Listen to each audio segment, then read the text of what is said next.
যজ্ঞের ভস্ম ওই প্রভাস নদীতে যখন মিশলো, প্রভাস নদীর দুঃখ দূর হলো। কি দুঃখ ছিল প্রভাস নদীর? প্রভাস খণ্ডে বলা আছে, শতপা মুনি তার স্ত্রী সুরুচি দেবীকে নিয়ে থাকতেন প্রভাস নদীর তীরে।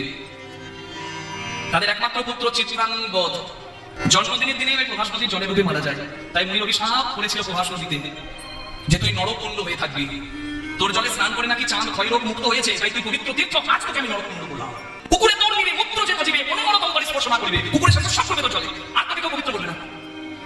কিন্তু পুত্র শোকে অন্ধ হয়ে অভিশাপ দেওয়ার পর প্রভাস নদী যখন ক্ষমা চাইল শতপা মুনির কাছে, শতপা মুনি বুঝলেন জলে ডুবে যদি তার ছেলে মারা যায়, এই দোষ তো প্রভাস নদীর নয়, একটি কুমির তার ছেলেকে জলের তলে তুলে নিয়ে গেছে, নদীর দোষ নয়, নদী তো সবাইকে আশ্রয় দেয়।